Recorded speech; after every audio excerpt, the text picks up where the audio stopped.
Okay, welcome to UTOKing with Gregg. I am here with my dear friend, Dr. Andre Marquis, professor up at the University of Rochester, a deep brother in this journey of sense-making and the world of psychotherapy, philosophy, especially integral. I met Andre back in, it was like 2008, and we have had just endless numbers of fun, interesting conversations. Andre, so glad to have you here. Welcome. It's a pleasure. It's an honor. Thank you, man. Absolutely. That's great. So you have a very rich background in the world of psychotherapy and counseling, philosophy, integral, spiritual things. So how about we just start there and share a little bit about your story, about how you got to where you were today and what have been some of the eventful ideas and other things on your journey. All right. Well, I'll do my best to keep this kind of concise and, as relevant to your podcast as I can. If I look back on my life, I was a very anxious child. I didn't have that label back then, but, I was constantly biting my fingers, fidgeting, worried a whole lot. Mm-hmm. Lots of developmental trauma in my family. Like in high school, there were no psychology courses. So again, I really didn't have any label or, real understanding of this, but I was suffering. So at 18, I went to the University of Texas at Austin and made psychology, obviously learned about anxiety. And at that point, kind of retrospectively diagnosed myself as, having generalized anxiety disorder for much of all of my life, Okay. I mean, even as a kid, I remember, at sleepovers, everybody would be asleep and I'd be up for an hour, so I basically had insomnia since my earliest memories. Sleep, it's just, a very, very pervasive anxiety. Right. So I'm studying Western psychology. I'm enjoying that, I don't know how people can't enjoy psychology, right? This is the nature of mind and behavior. And at the same time, my girlfriend's father, who's a really cool dude and a physicist, introduced me to Eastern philosophies and contemplative practices, which, I've always been a pretty intense dude, I guess. And I can vouch for that. I engaged those practices extremely intensively for about 15 years. I mean, not only, hours of meditation a day, but, I was a big fisher and hunter. I'm from Texas. Please don't hold that against me. I gave those up. I became You do it with honor and integrity, friend. Yeah. Yes, I can't stand most hunters, but anyway, I gave all those things up. Vegetarian, didn't watch TV, minimized talking. It was a deeply contemplative life, and it helped my anxiety tremendously. But it also, gave me insights into my mind and whatnot. But what I was learning, by reading Eastern philosophy and practicing meditation was not jiving with the traditional Western psychology I was learning at UT. Right. Fortunately, I came across the work of Ken Wilber at that time. This was the early 90s, so before the book Sex, Ecology, Spirituality was published. Okay. All right. So that's the book that presented the quadrants. So when I got into Wilber, the quadrants weren't part of his work, And I'm quite certain that, I know a lot of the integral folks, and I've never heard an exception to this. I'm not saying there aren't exceptions, but, I got into Wilber because of his spiritual writings. Right. He integrated, I think, good Western developmental psych with contemplative spirituality in a way that I don't think anybody has. Jung kind of started that work, but Wilber really. Yeah. So this is really sort of developmental stage consciousness of levels of awareness. He had established that architecture at this juncture, right? From the get-go. Yeah. Right from the get-go. That was basically. So that's what made so much sense about you need an ego before you can transcend the ego kind of thing. So let's see. I can't. So you found in Wilber. Was there anything that? Obviously, you said it was a spiritual. Was there anything about his spirituality? Was just a combination of his philosophical sophistication, his breadth, and his spirituality that really captured? Well, I wasn't planning on mentioning this because he and I both were. I don't know what the word is. I was essentially a devotee of a guru named Adi Da, who, if you go to Wikipedia, has a horrible, history of, abuses and craziness. But there was also a type of psychological insight that just absolutely, into the nature of ego and things like this. Wilber said he was the most enlightened being of all time, and crazy claims. And And Adidal certainly claimed that. So, but it was really grounded in a kind of Vedantic Hinduism, very consistent with Vajrayana Buddhism. And Da required that his students study all the contemplative traditions. And so, I had never been much of a reader prior to this time. I mean, I was a student, but outside of class, I hardly ever read, unless it was a topic I really was into, like fishing or cycling or some music or whatever. But at this point, I became a voracious reader of both Eastern philosophy and, I read all of Ken Wilber's books many times. So I would eventually become much less involved with contemplative life. So I no longer meditate hours a day and whatnot. But I still know that a variety of meditative practices can be incredibly helpful to people, not only in reducing various types of psychological suffering, but offering insights. Now, the key thing is these are first-person phenomenological insights in contrast to third-person objective descriptions about external reality. But they can't, if ardently undertaken diligently, various meditations, I really do believe, can offer profound insights about the nature of the mind, the self, consciousness, free will, big stuff, I mean, so I'm going to put a plug in for Sam Harris's Waking Up app. There are so many dimensions to that app, not only guided meditations, but all kinds of lessons. And he'll have sections on Stoic philosophy and just a lot of things that I think help you lead a wise life. Absolutely. So, although I'm agnostic about, I know ontology is a big thing for you, and epistemology is something I'm in. We'll get into this, I'm sure. But so I'm completely agnostic about the ultimate nature of reality, which Wilber talks all about. Right. But I feel very comfortable calling myself an atheist when it comes to in the sense that I do not believe in a creator God, and I do not even believe that spirit is the ultimate source of everything. Now, it could be. And so in that sense, I'm not, some definitions of atheism vary. I am not explicitly denying anything with certainty, but I lack a belief in those things. Totally. So thus, I now disagree with a lot of Wilber's spiritual views.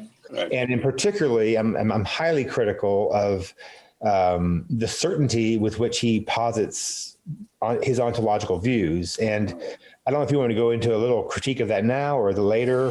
I think later. Yeah. Why don't we continue with the story? But actually, let's double click on this just for people listening, because I think you and I line up basically identically in terms of our, sort of our ideas about the universe and ontology and things like that, or at least that's my sense. So I would consider myself an agnostic atheist, agnostic about the ultimate nature of reality. I don't know anybody's got a clean line on truth in that capital ultimate true world. So I'm uncertain about that. I'm atheistic without belief in personal creator gods that people have. I've actually become more of a syntheist over the last 2-3 years. Syntheism, as I got from Alexander Bard, which is belief in the concept of God, which is an interesting angle. And the idea that orienting to the ways in which people create God and pulling off insight from that and using that in a particular way without any ontological claims about the nature, of there being a separate being or anything like that. So anyway, but at the agnostic atheist level, so that's really cool. How about you kind of continue with your story? We'll come back to some of these issues because I think this is where, especially you and I and the Integral Unified Bridge have a lot to, jam about. So, but anyway, so what happened in terms of did you have sort of a spiritual unawakening?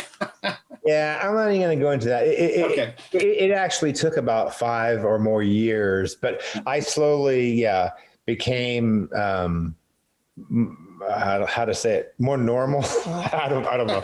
I guess, one of the things was I was actually reading Nietzsche, I think, because, like as far as the major world religions, Buddhism is the one that appeals the most to me. But, when I read a lot of it, there's still a whole bunch of life negating aspects to it, that I know there's different interpretations about dukkha and the nature of suffering. And, I think a better reading is not that life is suffering, but, if you look into life, there is persistent suffering, but that's not all it is. But it seemed to me that even the best versions of spirituality I found were more about transcending the earth and life than really deeply engaging in life. Now, I'm sure people would some would disagree with me about that, but that was a big part of it. Also, these different communities, not just the Adidas community, but where I just saw people being very hypocritical who were spiritual teachers, and it all just left a bad taste in my mouth. And I also think I naively went into it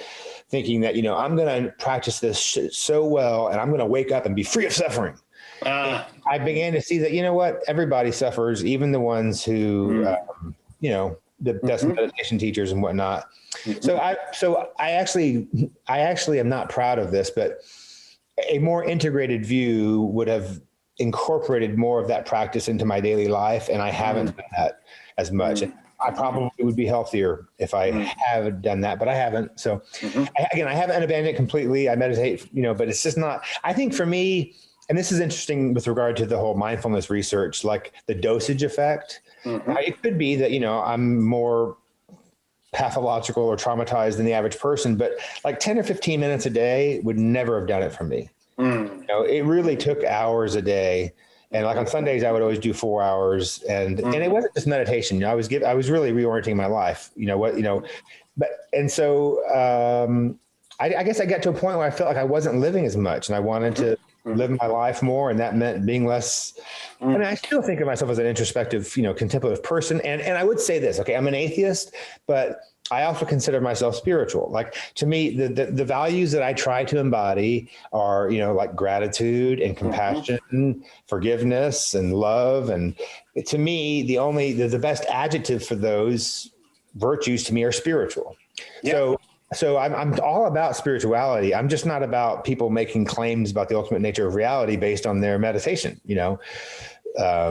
So what as you may have know, so the guiding adage of the podcast is that we're searching for a coherent, naturalistic ontology that can revitalize the human soul and spirit in the 21st century. So, that sounds to me like you're like, well, yeah, how do we stay grounded in the here and now? But how do we make sure that science doesn't cut the legs out from spiritual longings or quests or ways of being in the world? But at the same time, how do you put those science, spirituality kinds of frames of reference together with some degree of intellectual coherence and intelligibility?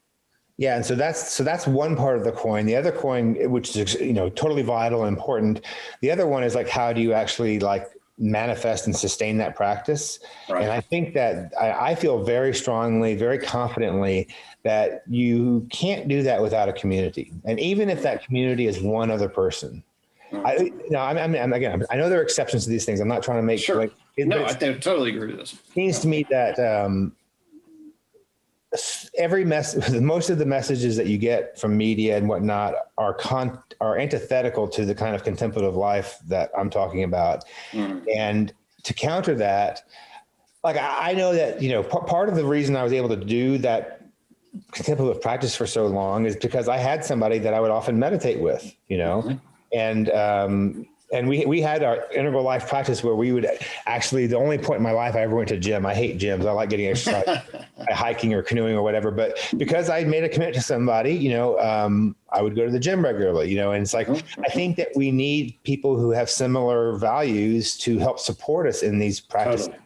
And I don't see a lot of that. I mean, obviously there's some of it, but I don't really have it. And anyway, so that's kind of something else we could do.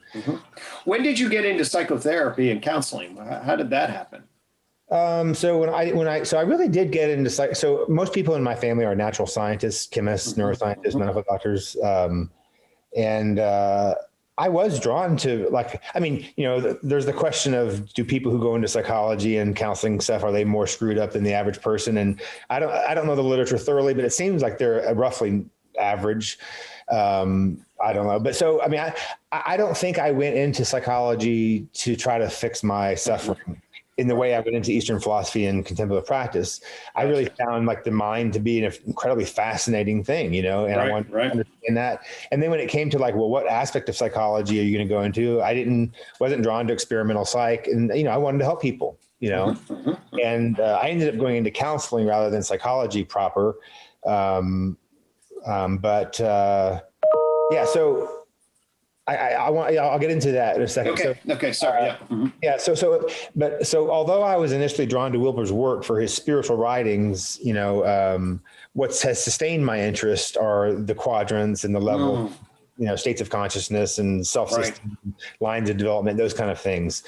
So it's interesting. So I went to the University of North Texas to, I already said this?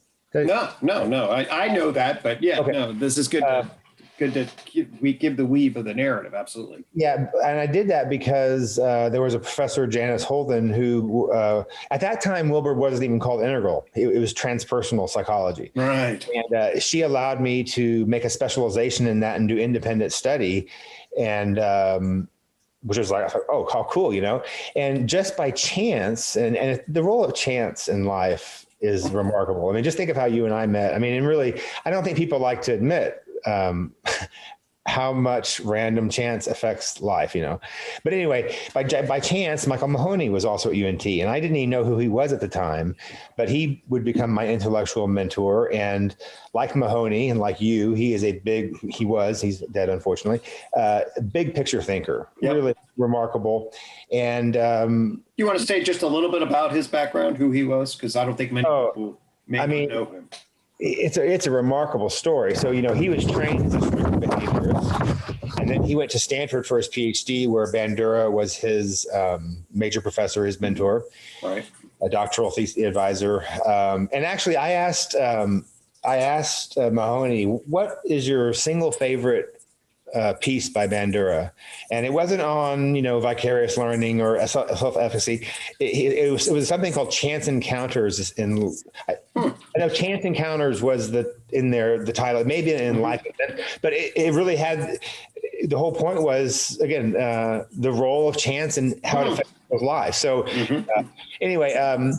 so Mahoney became, I saw several textbooks that listed him as like one of 4 or 5 of the key people in the pioneers of the cognitive revolution. Yeah. So, initially a behaviorist, and then he founded the first cognitive psychotherapy journal. Yep. And, his 76 book, Cognition and Behavior Modification, Beck said was the most important book of the decade. So, a big cognitive player, but he formally left cognitive because of the way they viewed emotions, right? At that time, they are basically epiphenomenal phenomena that, should be regulated and controlled rather than, harnessed for their, they didn't recognize emotions. Totally. So he didn't know what to call his stuff. And I think it's regrettable, actually, that he called it constructivism, because there are so many different types of constructivism that are very contrary to his. I mean, his is a truly unified theory. And he did at various points call it developmental constructivism or critical constructivism. But his 1991 book, Human Change Processes, is really, I think arguably one of the greatest books on how people change. It's a classic. Mm-hmm. And, basically he says, change is very complex and nonlinear. Significant change is always deeply emotional in nature. But, as far as like he we all have our constructs for unifying. He had 5 basic themes and 4 core ordering processes. Mm-hmm. And the themes were that we are active agents. And I argued with him that healthy people are active agents, right? Someone who's in the behavioral shutdown of depression is not an active agent, but he emphasized the importance of our ordering processes, most of which are tacit and emotional in nature. He emphasized the self as a process, that we were embedded in social symbolic relatedness, right? And that he emphasized lifespan development. That was a very dynamic dialectical view. And then he had these 4 core ordering processes that he said they're highly abstract and they're so core to us. He made the analogy like, your brain and your heart are, they're really given all kinds of protection, right? Mm-hmm. And that he would say, not politically, but we're conservative creatures in that, change in our core processes are very difficult, right? It's much easier to change your diet or your clothing or your location than your sense of reality or your worldview or your sense of self and identity, values and emotions, or your sense of control and power. So these constructs, with those constructs, he drew from behaviorism and cognitive and psychoanalysis and spiritual traditions. And, he drew from very interdisciplinary, and so I highly recommend his work, and His if you book, what is it? Constructive Psychotherapy, 2003, I think it is. That's a great book. Yeah, and that's a lot easier to read than the 91 Human Change Processes. But yeah, either of those would be a great thing to read if you're interested. So I was very lucky. We became dear friends, and I inherited like 90% of his library and a lot of his cooking utensils that I'm still using. Anyway, he was a dear person. Loved him to death. So yeah, so Mahoney and Wilber, I was learning from them, big picture people who sparked my interest in the big picture. And, that means, trying to understand something as comprehensively as possible from as many angles as possible. So you need the meta view that and so now as a professor, not only have I been applying integral meta theory to psychotherapy, I've actually done a lot of original work. I mean, when I was a doctoral student, I feel like I did practice this earlier. I tried to, go through my story. I can't remember if I'm saying this to you for the first time, so tell me if I'm repeating myself. I'll let you know. No, tell me about your doctoral. So I was co-authoring a book called Theoretical Models of Counseling and Psychotherapy, which is actually going into its 4th edition. And I was able to convince them to say, hey, let me write a chapter on integral counseling, which really didn't exist. Right. Because Wilber, not being a psychologist or a clinician, had addressed some aspects of therapy, but not all of them. And so, every theory of psychotherapy is both a theory of like personality development and then the change process. So for all of those things that he didn't address, I didn't have the self-confidence at that time to just fill in the blanks. I drew from people like Mahoney or Diana Fosha or other people who I knew were fundamentally compatible with his worldview, but who didn't address those things. So it really established integral as a fully fledged theory of psychotherapy, and Wilber loved the chapter. And actually, I sent it to him to say, "Hey, am I getting you right?" And here was a synchronous chance thing. Right then, he was forming the Integral Institute, and said, "Man, your chapter is great. You want to join my institute?" And I'm like, "Hey!" So got to spend a lot of time at his house. What time was that? About what time was that? That would have been the early 2000s, like around 2000. 2000. Yeah. Okay. So that's when I was hanging out with Beck at the University of Pennsylvania. So just in terms of the time frames. Yeah. So those were thrilling. So he had about 12 branches, like, integral business, integral education.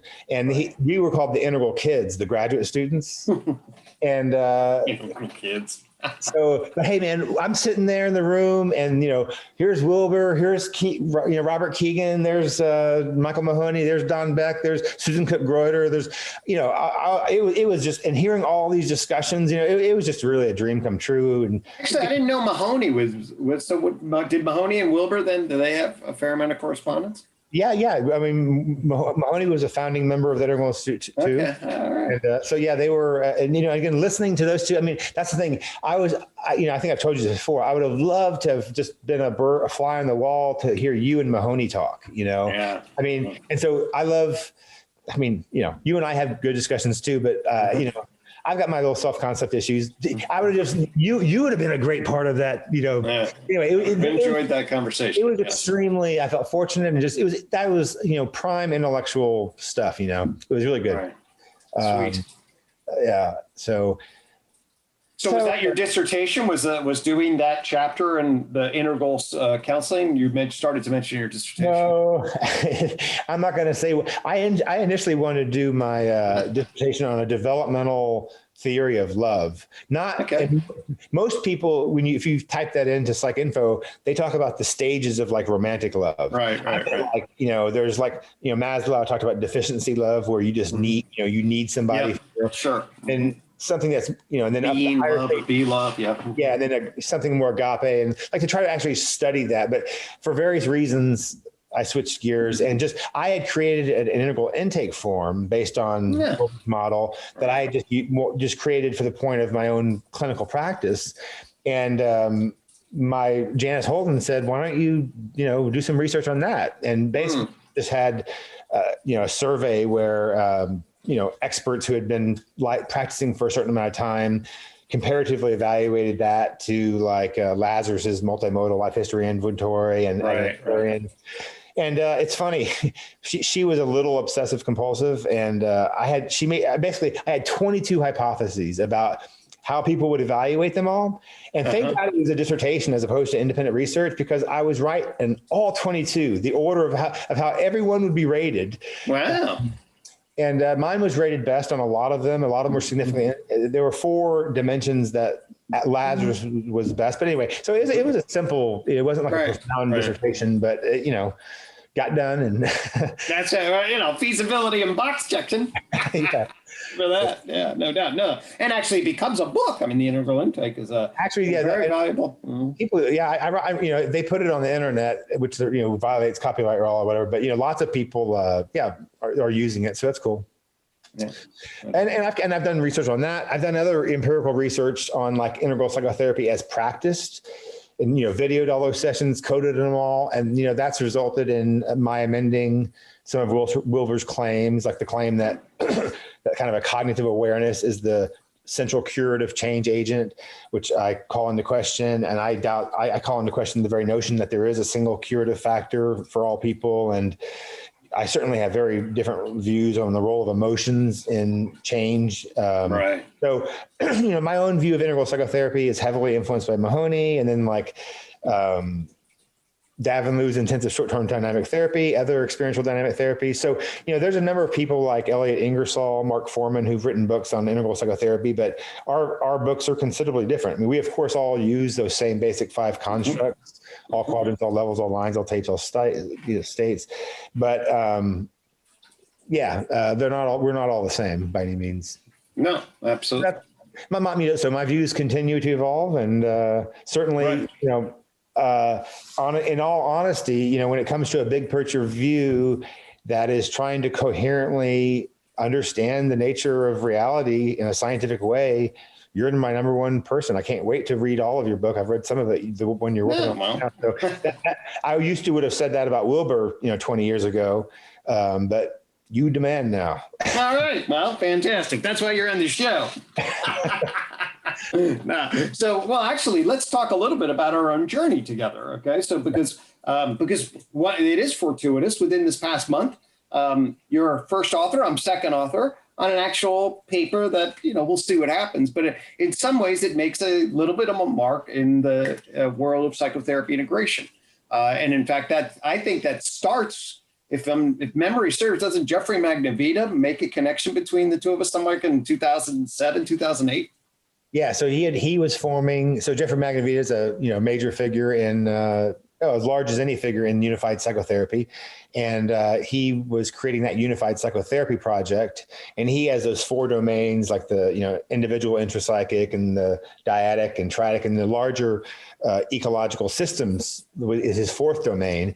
And he appointed you and me to be co-chairs of that. And I'll never forget. Right. I said, I'm honored that you're inviting me, but that's the domain I know the least about. He goes, that's the domain that we all know the least about. Anyway, but anyway, the good, that I don't even know what's going on with that project now. But the good thing is that we got paired up, and I think you and I both remember our first conversation. Like, and then you invited me down there to give a talk on my thing, and we headed off that weekend. And absolutely, we've always. Yeah. Back then I was thinner and had more hair. We even looked more similar back then. Well, I had less of a gray beard. Yeah. So actually, in terms of, actually people won't necessarily know. So let's just give them a little bit of background about the whole psychotherapy integration thing itself. In fact, they may know, certainly my own journey starts with psychotherapy and its various schools of thought. And then the idea that you have the best of the best do really good things and the worst of the worst don't. And why can't we kind of integrate them in a particular way? And then there's this whole movement of psychotherapy, which for systematizing the integration. And then there were these 4 different paths, right? Which obviously we know, but so one is common factors. So common factors is the idea that, hey, there's a language of healing, a language of relationship, a language of being with people, instilling hope. That really is the fundamental curative. That's one general idea. There was the idea you engage in technical eclecticism. You take techniques that have empirical support, you apply them in some generalized frame. There's ideas that you assimilate and integrate. You stay in a home, but you look for concepts, you pull them around. And then possibly theoretical integration, you look from one theoretical causal explanatory concept, tie it to another. Paul Wachtel does that with cyclical psychodynamics. Those were the four big branches. And then as you and I and Jeffrey Magdavita and others got together, we were saying there's a thing called unified, and we started that, 2008, 2010, ultimately finally got a good publication to articulate it as the fifth path. You want to narrate a little bit about, some of that, and we can riff off of that in a little bit? Yeah, I guess I'd like to make one little, I don't know, just a prefatory comment about, so now you're different, among the unified psychotherapists, you're clearly different because you're starting with the problem of psychology, and you're actually trying to unify all of science. I mean, psychology, which has has implications for really all of science. All of science, totally. Mm-hmm. So I think it's very accurate to call what you're doing unification, but so again, those four pathways were established 30 or 40 years ago, and no other pathway had been added. So it's very significant that they've added a fifth pathway. But both with our writings and the many presentations that you and Jeffrey and Jack and all of us have done, there's clearly so much confusion about what unification is. And it's surprising because I think we're fairly clear writers, and I think that idea of unification, kind of connotes that it's going to be a single thing. And with that, you can't have dissent because we've established this hegemonic thing. And that's clearly not what we're talking about. And so I actually, back in the 2000s, there are numerous articles I wrote where I was saying there is a fifth pathway, and I called it meta-theoretical integration.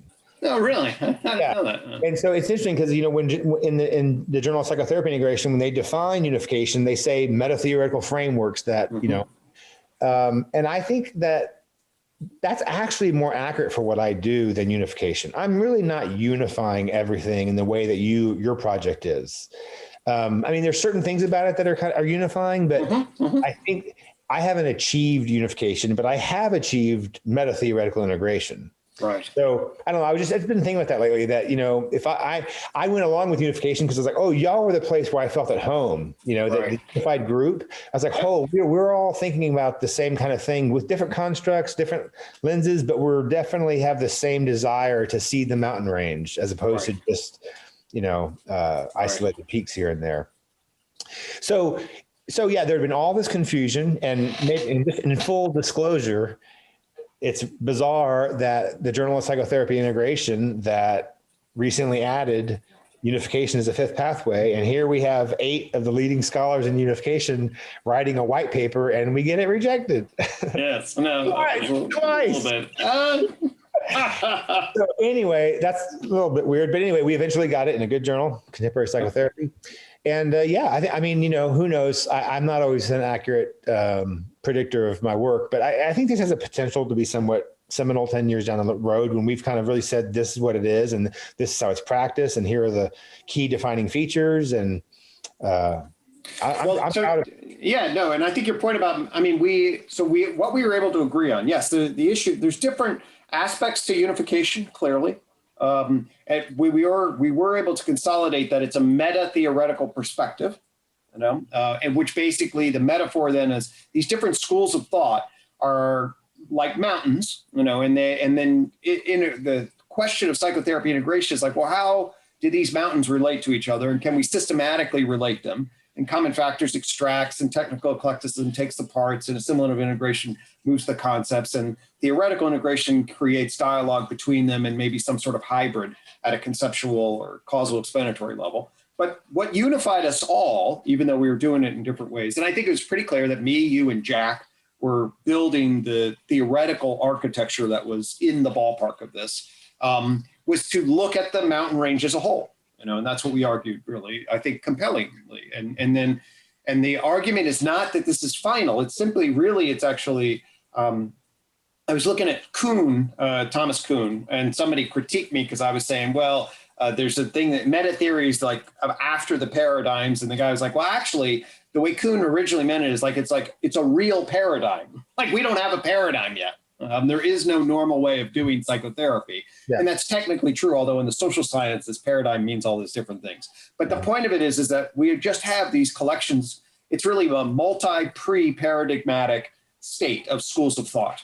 And what the meta theory views is that actually you can draw various boundaries around the various schools of thought. So you see essentially the landscape. That's what the argument is.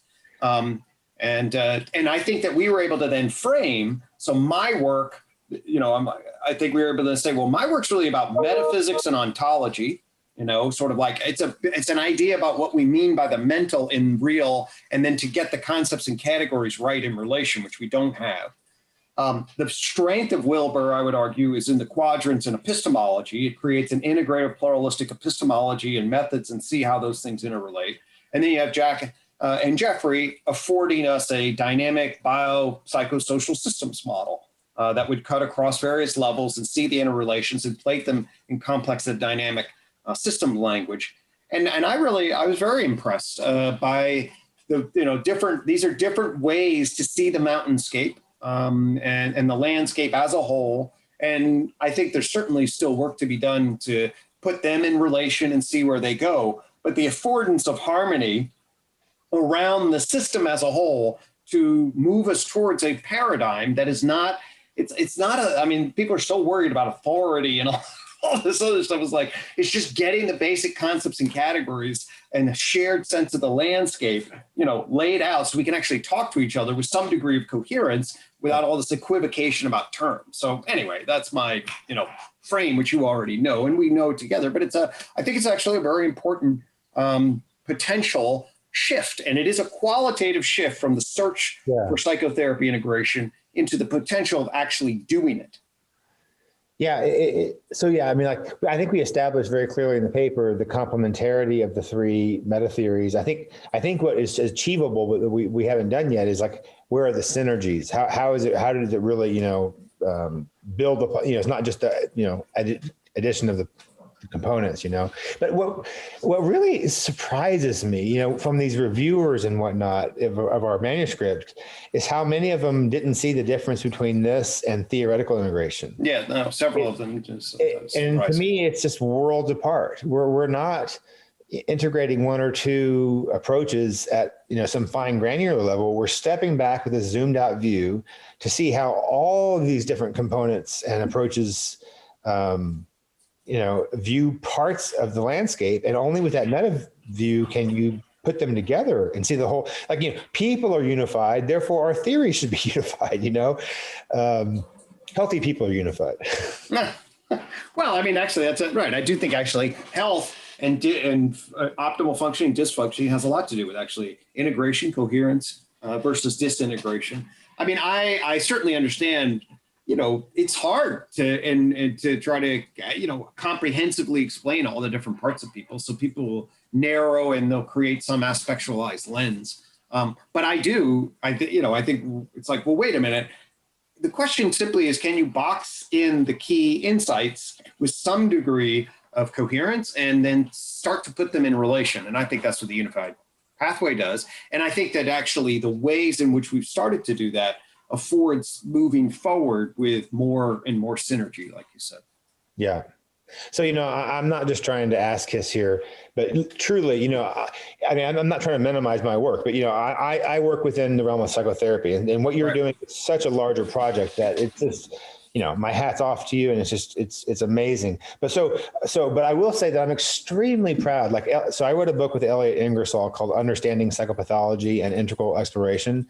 Mm-hmm. And if you look at we wrote different chapters, but I wrote the chapter on anxiety. And if you look at that, it's a big chapter, and I've got, just tons and tons of references, what I encountered so much in that book is people saying things like physiology causes anxiety, or thought cause anxiety. And it's like almost everybody has this unidimensional model. And guess what? There's really compelling research for tons and tons of perspectives, because all of those perspectives do contribute. And although I haven't been able to I don't think anybody's done this, show precisely how all of those variables interact, to not recognize that almost all of those variables, whether they're, neurochemistry or attachment histories or discrimination and trauma in the external world, all of these things contribute. Not that they're all involved with each person's anxiety, but I don't know. It boggles my mind how few approaches really appreciate. It's complex, that how many variables are involved in this case, like the development of psychopathology, and then correspondingly with treatment. There's tons and tons. And, one of my favorite things is, Barry Wolf was involved with David Barlow in the early NIH studies on exposure and phobias. Yep. And Barlow said, was trained as a behaviorist. He goes, I was struck by how often behavioral methods were evoking unconscious processes that the very approach would deny their existence. The behavioral exposure was eliciting all these unconscious catastrophic fears. And it's like, right. Oh, that's at least two approaches you need there.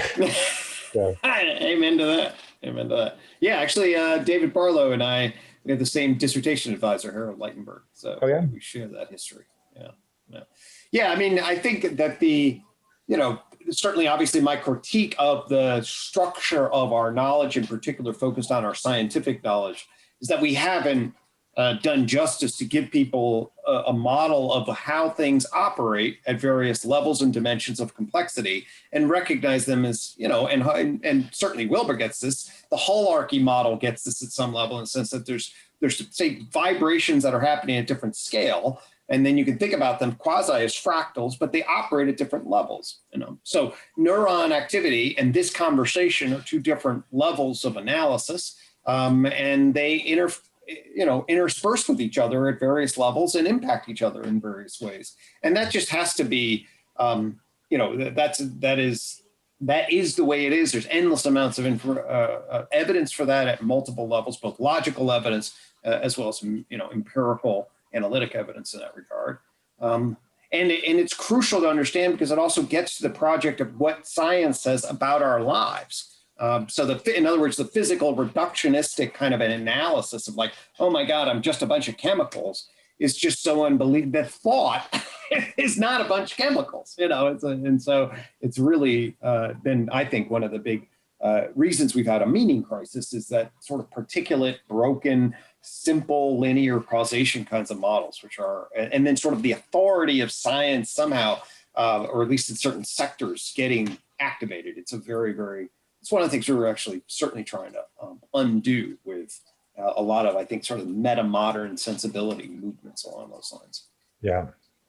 So it's funny, I think before we started recording, I was saying, let's not steer too far from psychotherapy, but I know that, I'm not as up on all the stuff that you and John Vervaeke are doing, but, with that meaning crisis, so many people no longer have their meaning making source because that was rooted to these traditional, pre-modern systems that are hard to buy into if you're very rationally inclined.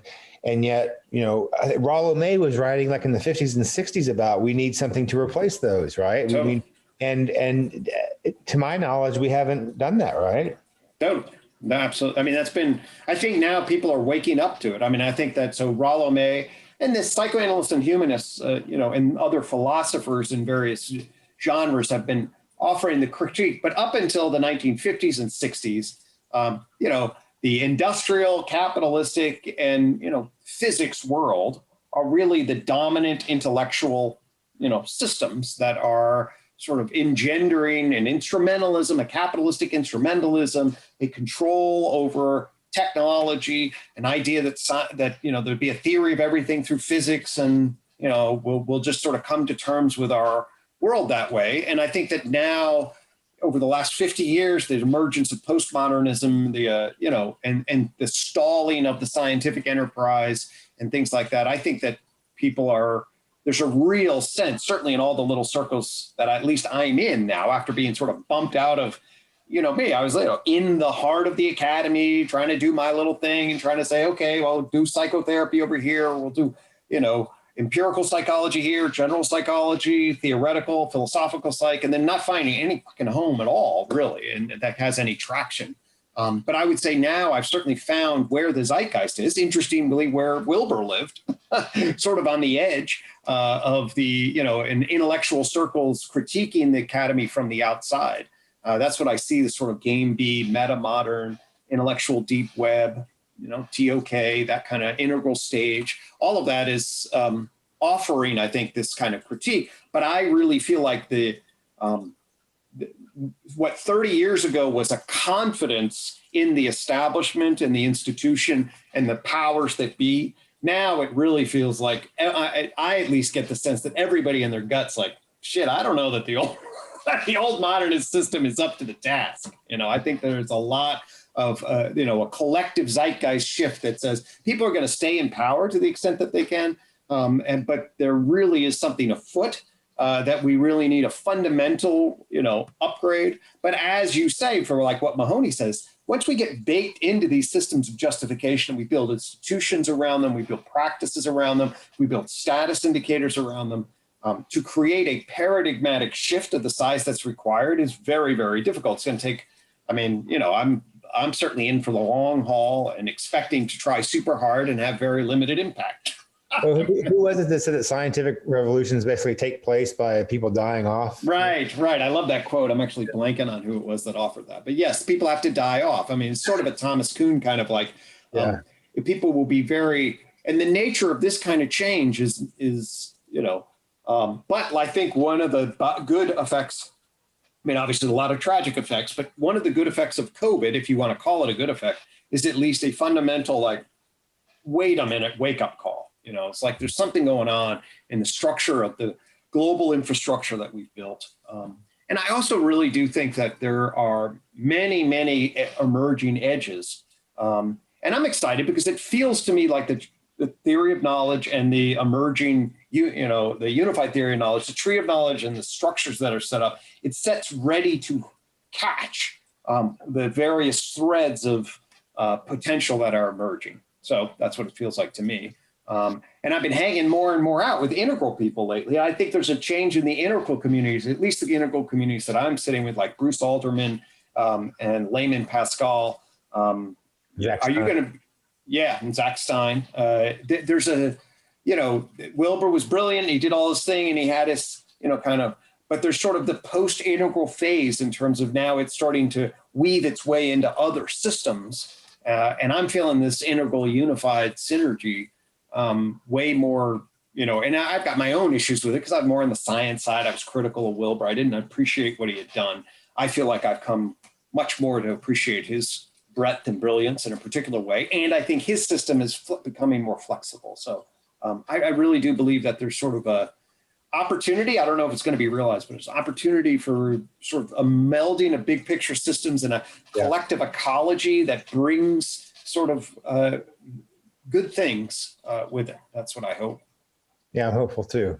It basically requires, I'm not trying to speak like I'm some kind of special person, but, I had to become less wedded to like the idea. It's just basic open, being a good scientist is open. And I realized that, I went through my years of idealizing Wilber, and then I became not so attached to these concepts in a rigid way, but like, okay, how can this be useful? What are strengths and limitations? And, what parts of the model are valuable and which can be jettisoned, Totally. Yeah. And I think you've written brilliantly on that. I think, your Integral Psychotherapy book, to me, I know, it laid out, and I think the way you employ the quadrants for the symptoms of psychopathology, the ways of thinking about clients, the ways of organizing the schools of thought, shows the power of that epistemological architecture in a very, very great way. Yeah, the quadrants really are remarkably powerful. And it bugs the shit out of me when people say, oh, that's just the Johari window. I'm like, no, it's not. No, but actually, he interviewed me, I don't know, a year or two ago. And I actually wanted to... Who interviewed you? Wilber. Oh, Wilber himself, okay. And although I had spent a lot of time, with him in his house and stuff like that, I never, we were kind of friends, but not like at a super close level. And so I actually, rather than him asking all the questions, I asked him, can you tell me like when was the moment when you had the idea of the quadrants, because I know that he would use the long yellow legal pads, and, he read voraciously, and, it was really cool when back in those days when he was, he became quite ill. Right. Right. Actually with myalgic encephalomyelitis, but,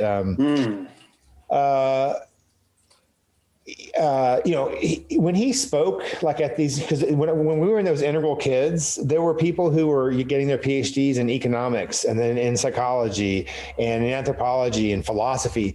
And man, it seemed that he could just speak like he was reading from a book, just on all these different fields, and it was just totally remarkable. So I actually asked him, I said, what was the moment, when you kind of had that? Because I would think it had been kind of like a eureka, aha, and I don't know if he wasn't really, really specific or what, but I basically kind of forgotten it. but anyway, I do think that, the fact is they can be used for I've used them for so many different things. And again, one of the key things, and I think this, it probably applies to your model too, is like just knowing integral theory does not make you better at anything. You have to then go in and say, okay, if I really look at these things through the quadrants, I have to learn this neuroscience and this behavioral and cognitive and family systems and attachment theory and all. If we're just talking about psychotherapy, it requires more of you. But it's such a powerful, it's so powerful, it's so parsimonious, and yet it's simple, and yet it's both simplifying in that it helps you organize, but then it's totally complexifying in that what it opens up, yeah, so I really enjoy that. Totally. Very grateful to him. Whatever critiques I have of him here and there, I've made my career from his constructs. So no doubt. What aspects of psychotherapy are you're a student of the field. It inside and out. What are obviously the quadrants are central to you, the way you think about the big picture, but what is your understanding of sort of the psychotherapeutic process, or what are the kinds of insights that you really are drawn to? So I should say that for the past, I got my license at the end of my doctoral years after internships and stuff like that. And I saw a pretty good diversity of clients, but I didn't counsel many schizophrenic or really, bipolar clients. So I didn't work with the most severely, persistently mentally ill. So, lots of anxiety and depression and personality disorders. And then for about 10 years, I wasn't seeing any clients. I was trying to get tenure, public stuff like that. And then, so I guess for the past 7 or 8 years, I have a small practice, like 1 to 3 patients at a time. And these are all self-pay, people who drive 45 miles to come out to my house in the country. So it's not a representative, I'm not seeing a really representative population. But what's become really clear to me, but again, I hope it's not confirmation bias, is that it seems like I only get difficult clients for one thing, lots of comorbidities, and lots of these are just, chronic lifelong problems, is that despite, I do try to do my best to use my integral intake and look at people holistically, but that for significant change to occur, I'm just really struck by how much you need to work at the emotional levels. Not talking about emotions, but really getting them activated. And for most people, that means getting past very, very big walls of defense. Right. And that's what I found. So I read thoroughly and wrote a review of Diana Foch's Transforming Power of Affect in 2000. Okay. And was blown away by it. That's an extremely beautiful integrative scholarly work. she integrates neuroscience and attachment theory and so much great stuff. I didn't know at the time that she was trained by Davenlew, and so for people who don't know, I honestly believe that I think that Davenlew is the single most important technical contributions. You got to think of Freud. He started the stuff, right? Rogers totally was revolutionary. Most people would say Beck, but I don't know. I actually think more highly of behaviorism than cognitive theory myself. Right. Well, cognitive is important. If people really at the level, listen, I ain't going to be defended. I mean, again, if people were really doing schema work, then it's totally awesome. But most of the cognitive therapy I see looks pretty superficial. But I mean, it's totally the go-to for things like crisis or helping someone cope. And, you know, if you have a change, if you lose a job or if you have a change in a situation, how you think about things can be totally important. But for people who have chronic, lifelong problems, I really find that the walls of defense are so, I didn't recognize them until I studied Davenlu, that I just did not recognize these various processes as defenses and how hard it is to confront defenses without the person feeling attacked, right? And so helping the person, you know, make things that were systonic, you know, dystonic, so like so they can actually not see the defense as part of who they are, but it's something that's actually harming them. And you know, to do that. So I don't do, you know, Davenlu was very confrontational and aggressive. You know, I try to be very empathic and compassionate, more like Fosha. But I really feel like I've become a much, much better therapist because of all the training. And I feel like I got the greatest supervisor in the world here in Rochester, Marvin Skorman, who was, you know, very, very, very close to Davenlu for about 20 years.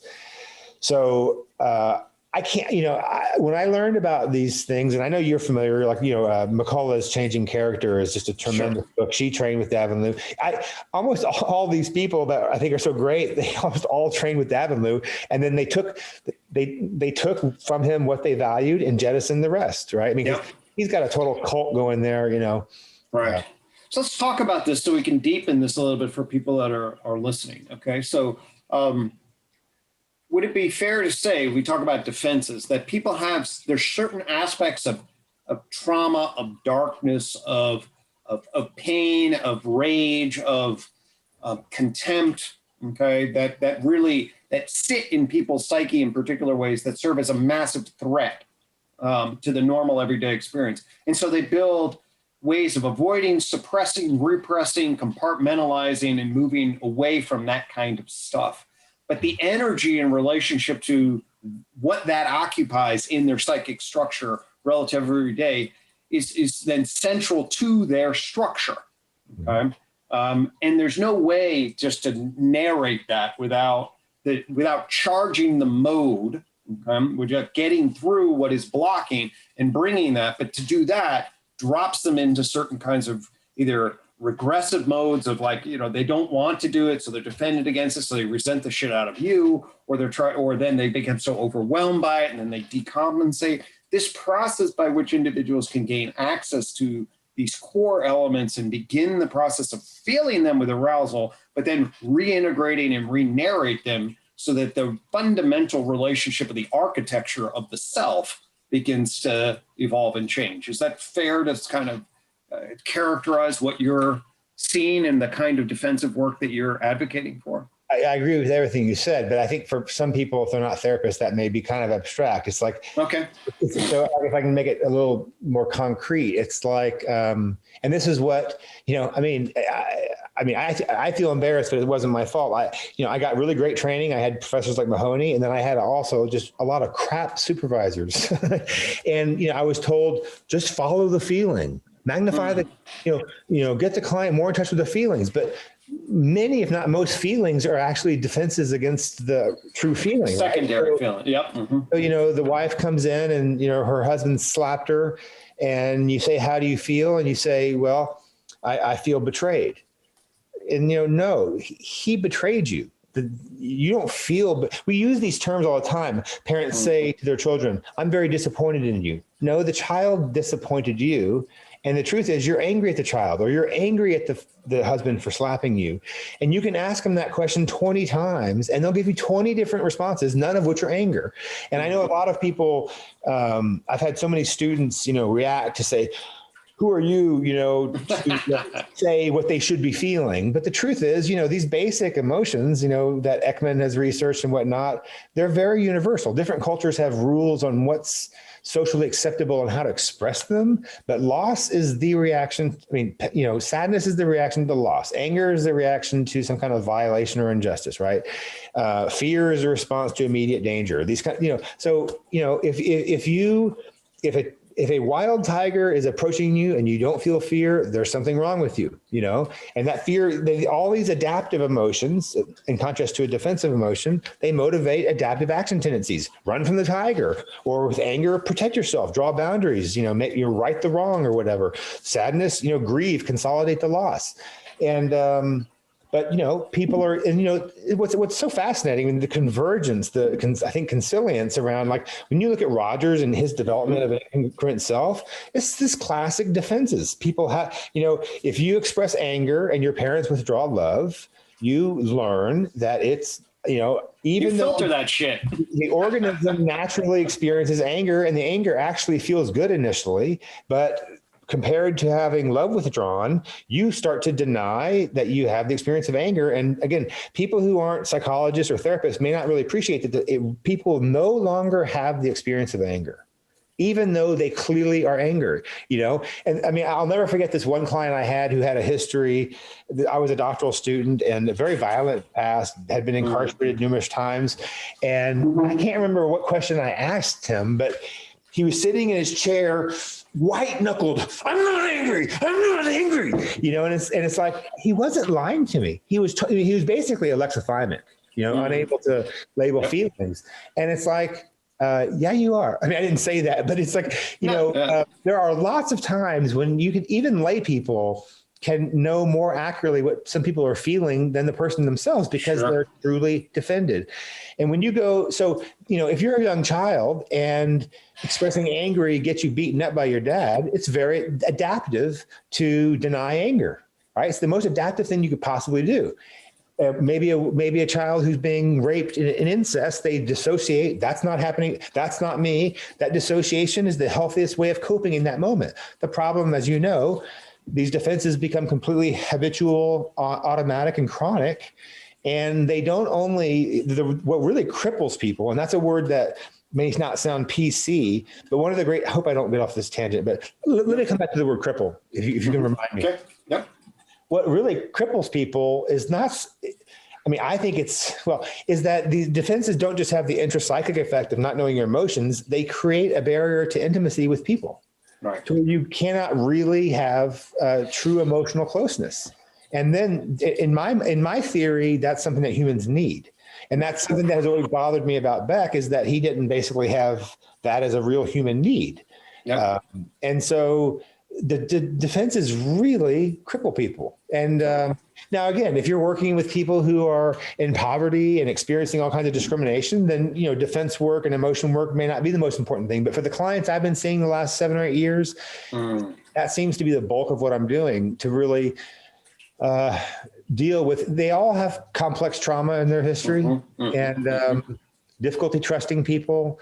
But I will say, so here's an example. Davin Liu talked about the key thing was a breakthrough to the unconscious, which is extremely dramatic portrayals of rage, where they act out murdering parents and things like that. And then intense grief and guilt comes. And I have done those I video all my sessions to this day and receive supervision, but that process is very tricky. And I've had what my therapist said were pseudo unlockings, and a client went home and acted out. It didn't hurt anybody, but damaged property. So I kind of veered away from doing that part of ISDP.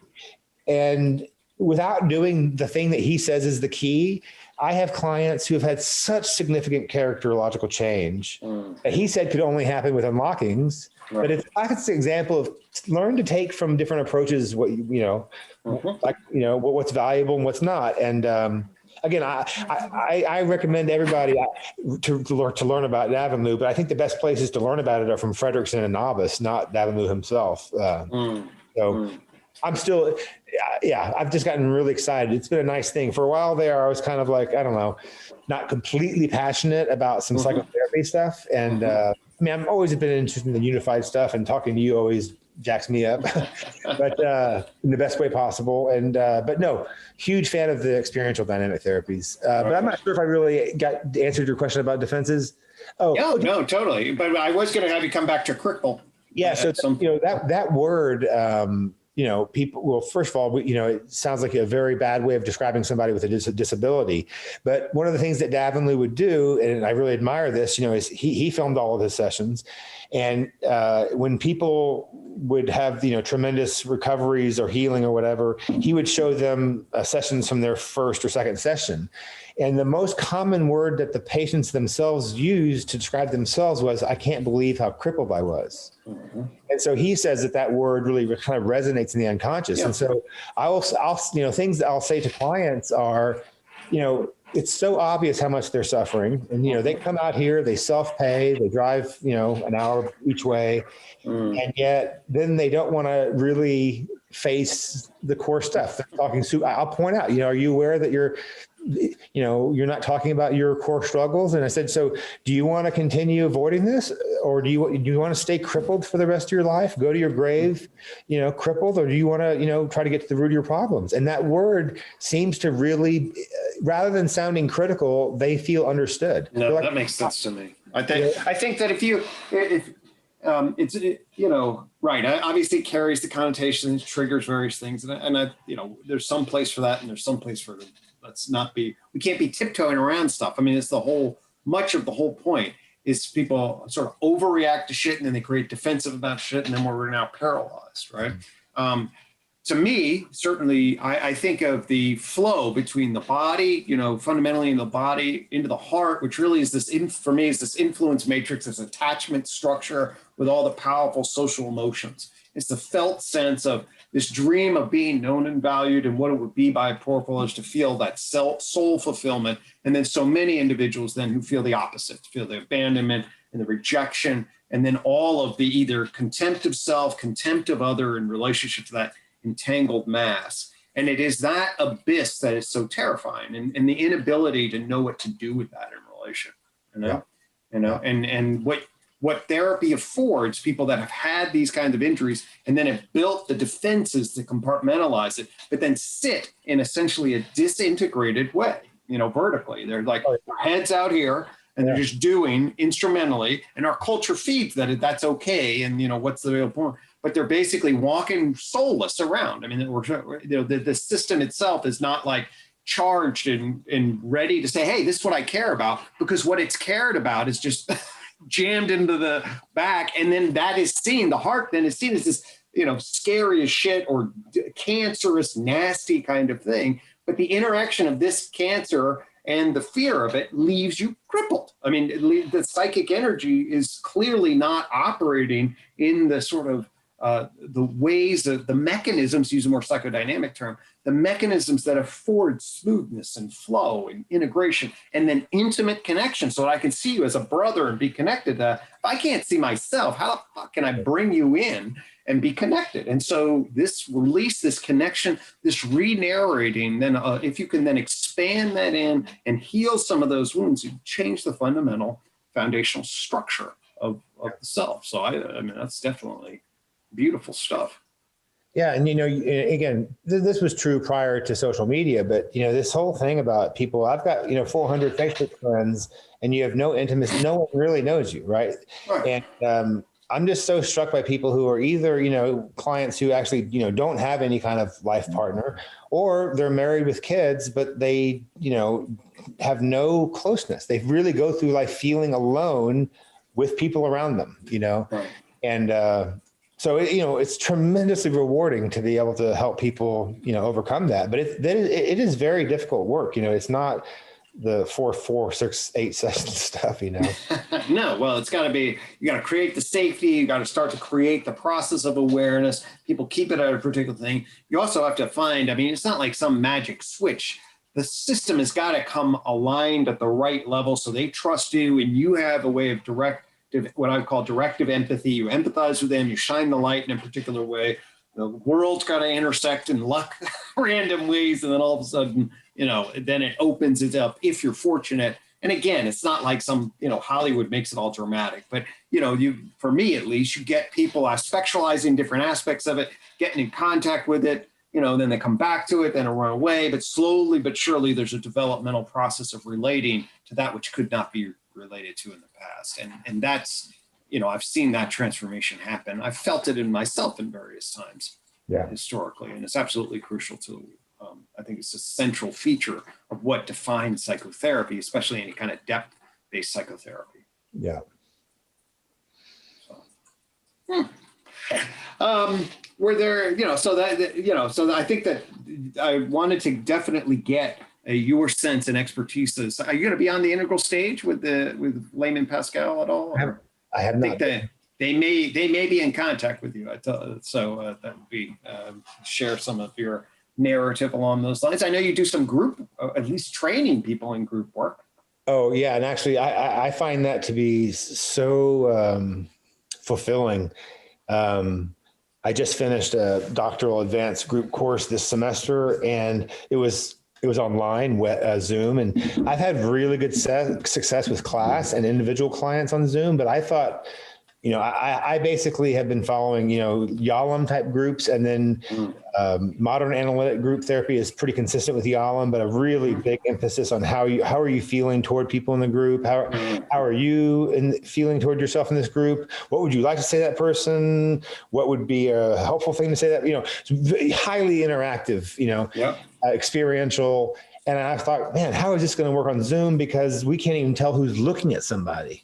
Right. I mean, member A, Bob may be crying over here and Amy may be looking away from him. That would be incredibly important data. And on Zoom, you can't even tell that. So I was thinking, this is not going to go well. It was probably the best group I've ever had in my life. I mean, it was just, I think every single student, 14, it was a big group too, 14. And again, so there's a didactic part and then there's the experiential part. And, I prefer 8 or 9, but 14 is a big group. But man, I'm telling you, I honestly believe that this was in an anonymous course evaluations that I think every person said it not only transformed how they approach group, but it truly transformed their lives. And so but again, I think it's because, I've taught these group classes more than 30 times, and I've learned, one thing I do is just, I used to rush in and be more confrontational, and there really, I emphasize safety to the nth degree. And, with doing that, I always invite people to share and take risks, but never anything that's vaguely forceful. And constantly when people feel safe, they're able to, take risks. And then as soon as people take risks, other people follow. And it really, I was in tears several times, just so touched at the risk people take, the courage to confront these are peers that they're going to have in other classes. So it's not like a regular group, and so, the satisfaction, and I always said, my expertise is really in like theory and all these things that I publish and do research on. And I've always gotten higher evaluations in my group classes, which I've never published or done research on. And my wife actually, who was a mental health counselor before she became disabled, gave me the idea that I am either going to write about how I do these classes, because, Yalom says that these training groups are the most difficult groups he did, basically. Wow. And he recommended that the professor who's grading shouldn't be in the group, but our structure doesn't really allow that. Sure.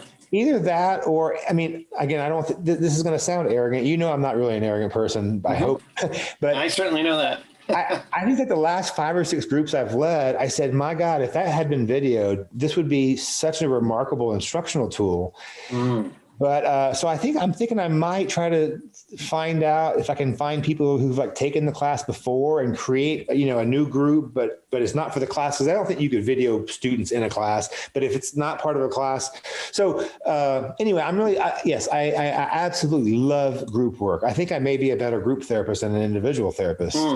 I don't know. Obviously, you emphasize safety, which is, I think, universally both in individual psychotherapy, couple psychotherapy, family, and group is central, how to create that. And yet at the same time, it's tough. If you're going to try to get group member A to say something to group member B that would be activating for the insecurities or injuries of B, are there, the particular principles that come to mind that you have found over the years that afford you a way of creating a context that allows people to say things and seem to be metabolized in ways that are productive as opposed to destructive? Yeah, that's about as important question as you could get at. And I'm going to do my best to give you a real answer here, as opposed to, well, it's an organic thing and it's a process. That's, I'll try not to be so vague, but for one thing, I do spend 2 weeks of readings and class discussion before we start our first group. So that's, again, I am kind of a Yalom head, but one of the biggest predictors of a good group is how well the group is selected and prepared. Most clinics and things like this, they don't select members adequately. A group can be helpful for anybody, whether you're psychotic or borderline, but is this member going to be beneficial and benefit from this particular group at this particular time? But then once you've got your group selected, how well are the members prepared? Do they know what's expected of them and what they can expect of you? And then, unlike most people, I have sheets, very explicit group norms. I know a lot. One thing I'm totally opposed to is people who said, let's let the group create the norms for those people who, are basically the ground rules. That if you follow these rules, it promotes the likelihood that group will be effective. And, most group members don't know what's going to be effective. And most of them think you're going to have all these structured activities, which is what most people do. But these groups that I'm talking about are here and now groups. They're relatively structured, where you help members talk about how they are experiencing themselves and others. And I actually think that's more threatening than talking about your heroin addiction or your childhood, to actually say, I'm angry at you, or I'm feeling judged by you, immediately in the room. But this helps people, get reality checking. They may feel judged, and yet the other 11 people in the group say, I didn't hear any judgment. Well, wow, that's pretty hard to, let that go. So, I talk about, these are counseling students, so they already have some skills as therapists. So, but you have to teach empathy. You have to teach what respect really is. And I'll give you an example of how this happened in this last class. But, really listen to a person and try to suspend judgment, and then try to, empathize, and if you don't understand something, take a curious mindset and ask questions rather than, and you teach I statements. So rather than saying you're judgmental, you say, I feel judged or whatever. But I'll give you an example of how there was an African-American student. There were two of them, but this one African-American student, seemingly completely out of the blue, blew up. I have students journal about their experience every night, and I read those. And she herself called it blackout, that she had a blackout. But again, so one of the things that Davinlu let people to know is the neurobiological pathways of anxiety. And when anxiety is in your striated muscles, those things that you can control, your chest muscles and your hands, that means that anxiety is at a functional, healthy level. And when anxiety exceeds a threshold, it either goes into your smooth muscles, like GI disturbance or migraine headaches. You may have tunnel vision, you may have ringing in your ears, or it can go into cognitive and perceptual disruption, like where people all of a sudden can't think clearly and speak clearly, and I've seen this time and time and time again. Anyway, clearly her anxiety was off the charts. She blew up at this other member, and all of us were sitting there like, where did this come from? And again, it's always, very anxiety provoking when conflict happens. Of course. I didn't try to make conflict happen, but I know that, they say that if you don't have conflict, you don't have a working group. Right. And the presence of conflict is not unhealthy. It's how it's handled. But not only did she blow up, then I said, can we process this? And she refused to talk about it. Wow. So that's not a good sign. And then the member who was attacked was able to enter some Dalai Lama state and be empathic and curious and say, I don't know what you did. It really hurt me. I'm angry, but I forgive you. And she said, I'm not ready to forgive you. I'm to receive your forgiveness. So it's like, Jesus, man, I said, you can't resolve conflict if one of the people who was clearly the instigator, aggressor, isn't willing to talk about it. But I didn't press it. And we just kind of moved on, and I'm putting quotation, I prayed that she would be willing to talk about it next week. Fortunately, she was, and we resolved things beautifully. And she came to an insight that what was triggered had, to do with her own past trauma stuff. and she apologized profusely, but she subsequently called me the definition of multicultural competence, even though it never entered my mind a cultural issue here. So what I have learned is to truly, which goes contrary to Davenlu, is that, she drew a very clear boundary. I'm not willing to talk about this tonight. And I respected that, even though I felt it was harmful to the group to leave with the conflict unresolved. But that led her to feel so safe with me that that was like the 5th session out of 12. Okay. The work that she did after that was mind-boggling. And so really, these things sound so trite, but it's like respect and like respecting someone's boundaries. And that made her feel so safe. That's beautiful. And it's fundamentally central. For me, that's the whole, the indications of respect and safety are what the heart relation system is fundamentally, tracking. And so what you're describing there, and that's the skill of the nuance of the participating, supervising, leading, or whatever. You have to understand what it is that in this instance, I got to make I have to read the system, be able to manage the group, even though we can't resolve this. But by doing that, and I'm not saying it was necessarily conscious, but the intuition then is I'm going to track where that person is, have empathy, hold the group as it unfolds, let the person do it. And if you manage that, then the skill to coordinate the various needs for respect and safety, and that's why the leader is so important for it. I will say that I'm pretty confident that in my earlier years, I would have had the rational justification that the good of the group is more important than this one member. And so I would have challenged her more to open up, and yet I'm pretty sure that the long-term effect wouldn't have been as useful. And so we're talking about safety and respect, which are basic, humanistic qualities. I have a hard time talking about them as techniques, right? But I will say this one technique, I don't even know who I learned it from, but it's always worked for me. I've never gotten a different response. So she said, I'm not going to talk about it. I said, can I ask you one question? Clearly, we're not going to resolve this tonight, but is there at least a part of you that wants to resolve this and be in a better place with her?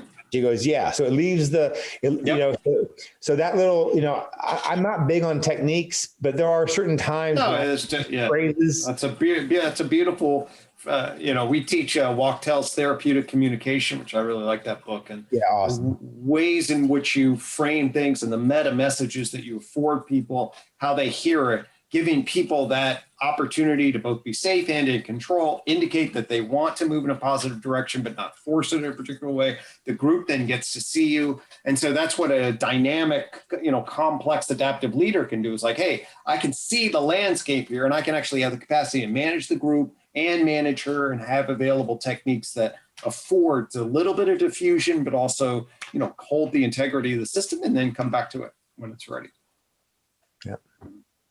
It's I can tell every time I talk to you about it, it's like how rich your instruction is in that process, and that's really cool, because I think groups are, and in fact I feel a little jealous because the CI program that I'm a part of, we don't do nearly enough good group work, so your students are lucky. Thanks, buddy. So. All right, so those are definitely some of the things that I wanted to check off. Were the things that you wanted to have us cover in relationship to this UTOKing with Gregg episode? I thought you were in control. No, but well, you and I have, informally talked about the synergies between your unified model and Integral. And I don't know if we want to riff a little on that, or, I probably should talk to you, have this on a phone call or whatever, but I'm just so curious. I can't wait to, read your book, and I know that you're chopping away and making progress there. And so I don't know anything about your work and how Integral may play into that. Well, I will say this. I have had more appreciation than ever for the epistemological framing. And I realize that I see so one of the things that I'm doing with so I'm finishing up, problem psychology and its solution. That's what I want to get done. I keep chopping away and making it longer. So I keep staying at about 80% done, but it's growing. But I'm also thinking systematically about sort of after this, I want to then really figure out how to teach people how to apply UTOK and what does it mean, okay? So one of the things that I think I see very much as congruent is I'm actually doing a fair amount with tree, coin, and garden these days, okay? So the tree is the tree of knowledge system, all right? And that is the new scientific ontology, you know? And that scientific ontology, you know, well, there's the there's the theory of knowledge tree in the garden, right? And the first branch of that thing is the tree, and that's the coin. So the coin then is the upper left, all right? So the coin is the symbol for the interior experience of being, all right? And now with my language around mind, so the center of that is your mind too, subjective conscious experience, okay? And one of the things that my book says is that what we need to do is we need to get clear about the general idea of consciousness, but then there's idiographic subjective conscious experience, idiographic meaning the specific element, which is really not science. That's not about the language of science, okay? That's the language of humanism. So there's the idea of what consciousness is and what the self is, and science will struggle with that, but it can frame that, but it frames the generalized architecture. Then there's Gregg as a unique being, and then Andre as a unique being. That's what the coin represents, the unique being from the inside. And it's really key for us to get clear that there's several distinctions to be made here. So one is, hey, science is trying to see from the outside, it's trying to see what the inside looks like. Its epistemology is anchored to an exterior, okay, view, and has to anchor everything then to behavior and functional process that it looks at and can measure. That's one issue. But that's different than the idiosyncratic position of from the inside, okay? So the coin captures this subjective idiographic. And that's, to me, I'm sort of saying, hey, we need that placeholder. Then the tree captures science in general, and really keep doing the holistic view, because the tree would be lower right, a systems view of all the unfolding. And then this thing, the periodic table of behavior actually affords the opportunity to get the specific taxonomy of the objects. That's like upper right. Okay, and so periodic table of behavior and tree of knowledge provides a map for those quadrants in a particular way, you know. And then the coin, you know, I can just say here's the unified theory will say, well, here's an ontology of mind too in general. But then the coin represents the difference between Gregg's vantage point and Andre's vantage point. And it turns out that's a very, very important distinction to have access to. And I figured out a way to make some linkages there. And then the garden is then the invitation for how to think about sort of collective wisdom. And so it's a lower left sort of like ultimate network of narrative of what is and ought.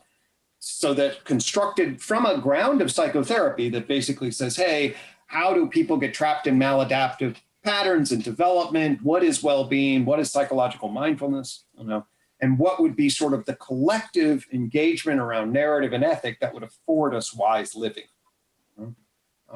So it's basically going to say, hey, there's idiographic self, there's science, and collective wisdom. I can apply, and then I'm going to say, those are actually very different epistemologies. Epistemologies of ethics, epistemologies of subjectivity, epistemologies of objectivity at the it and its level. So that's a complete quadrant, right?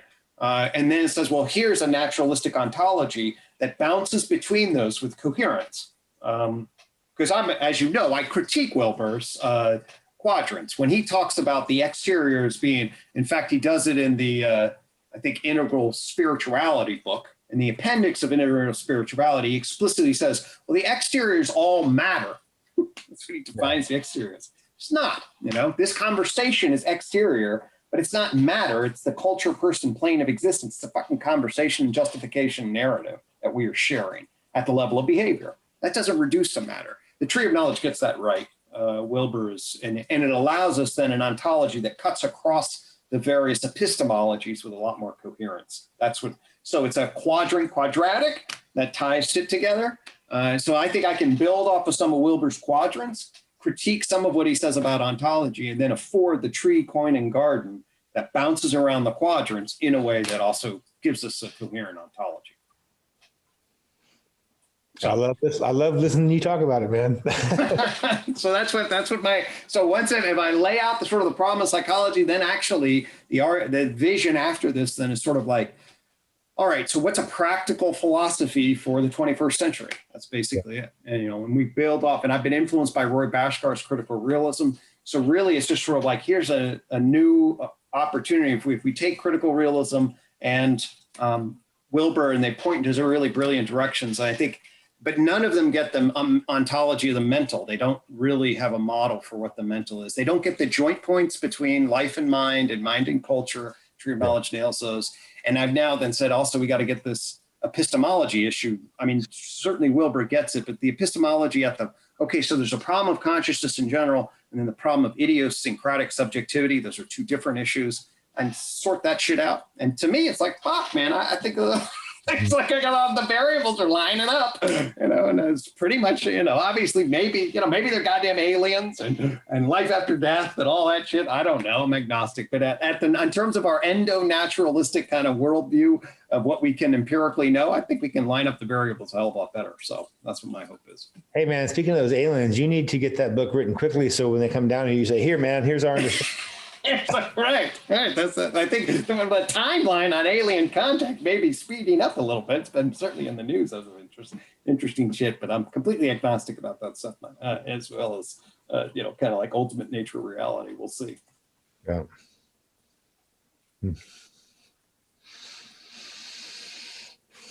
What do you think about this? I mean, are you optimistic? Have you a sense of the future, or you think things will, chug along pretty much the way they are? You think we're going to in danger of some serious dipping into chaos and destruction?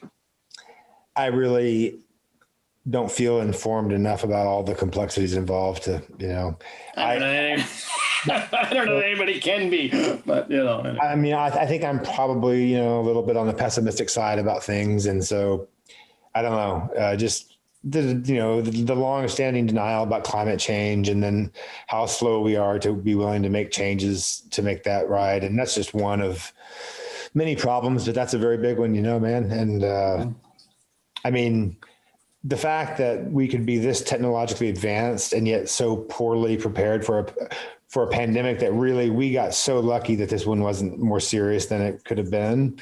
And I don't know, man. We clearly have a lot of technological knowledge or whatever, but we don't seem to be transforming that into wisdom and just taking what I would just call rational steps to be sustainable and, as healthy as possible. No. So I don't know. I don't know. Maybe it's kind of like we haven't hit rock bottom yet, and that'll motivate us. I don't know, but right. I'm a little bit. And then you even mentioned, what about the solar flares? I mean, there's so many things that I don't even know about that could probably take us out. Nanotechnology. I don't know. It seems like we're more likely to screw things up than.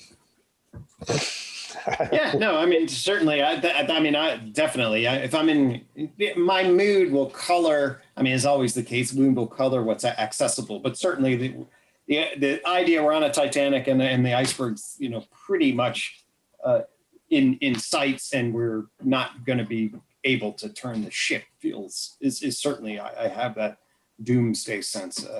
I also feel at times, not because you project yourself onto the world all the time.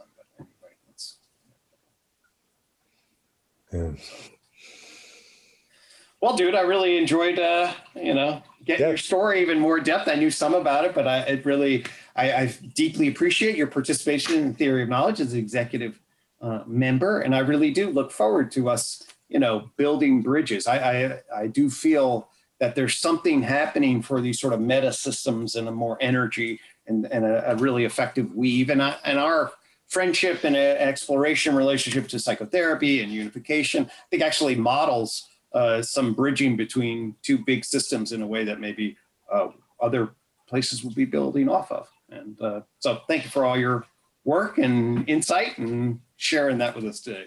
Well, thank you so much for having me. And you know how much I love you, brother. And I admire your mind so much. And I think like I said, I truly am have so much anticipation about reading your book. I mean, I know your work pretty well, but not I don't know all the ins and outs. And so I know it'll be a profoundly important contribution, and I'm just happy to be a partner with you in this journey, man. Oh, man. Thanks so much. All righty, friend. Take